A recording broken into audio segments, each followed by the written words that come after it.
যাব, শহীদ হয়ে আল্লাহর কাছে পৌঁছে যাব। আর যতক্ষণ বেঁচে থাকি ততক্ষণ আধিপত্যবাদের বিরুদ্ধে লড়ে লড়ে নতুন বাংলাদেশের জন্য, ইনসাফের বাংলাদেশের জন্য নিজের জীবনকে জাহান্নাম বানাইয়া বাংলাদেশে নতুন একটা জান্নাত আনবই আনবো। আসসালামু আলাইকুম। আমাদের হাদি ভাই মরে গেছে, রেখে গেছে আমাদের জন্য বুক ভরা সান্ত্বনা। আমরা এই ভিডিওগুলো দেখে হয়তো বা অনেকটাই সান্ত্বনা পাই, কারণ এছাড়া আমাদের কাছে আর কোনো কিছুই নেই। আমরা একটু বেশি বেশি হাদি ভাইয়ের জন্য দোয়া করি, ওসমান হাদি ভাইয়ের জন্য।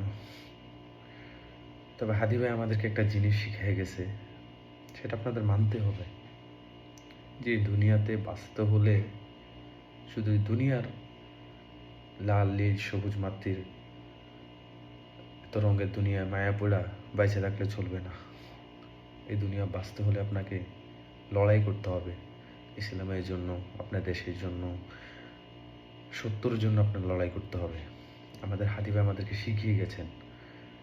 আমরা যদি এগুলো বাস্তবায়ন করতে চাই, হাদি ভাই আমাদেরকে যা বলে গেছেন তা যদি আমরা বাস্তবায়ন করতে চাই তাহলে আমাদেরকে সবসময় লড়তে হবে। অন্যায়ের বিরুদ্ধে রুখে দাঁড়াতে হবে আমাদেরকে। যেখানে অন্যায় দেখব সেখানেই রুখে দাঁড়াবো। এটাই শিখিয়ে গেছে আমাদের ওসমান হাদি ভাই আমাদেরকে। ইনশাল্লাহ যদি দেশের জন্য, ইসলামের জন্য, সত্যের জন্য মরতে হয়, মরতেও রাজি আছি। মৃত্যুর ভয় অনেক আগেই ছেড়ে দিছি। মৃত্যুকে ভয় করে কি করব? দুনিয়ার যে পরিস্থিতি চলতেছে, সত্যের উপরে মানুষ দাঁড়িয়ে কথা বলতে ভয় পায়। আমার কোনো ভয় নেই ভাই।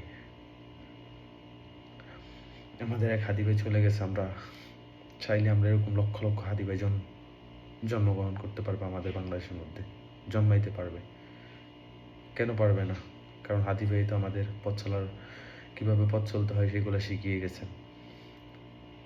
মানে মুখে দিয়ে বলার মতো হয়তো কোনো ভাষা আসে না। হাদি ভাইয়ের জন্য মন থেকে খুব খারাপ লাগতেছে, যেটা মানে বলে বোঝানো যাবে না। যে একটা মানুষ সবসময় আমাদের পথ চলার জন্য যে রাস্তাগুলো দেখাই গেছে, তাদের আমাদেরকে বাস্তবায়ন করতে হবে। ইনশাল্লাহ সেটা করার চেষ্টা করব। আমরা হাদি ভাইয়ের স্মৃতিগুলো বাঁচিয়ে রাখবো ইনশাল্লাহ। ইনশাল্লাহ। আল্লাহু আকবার।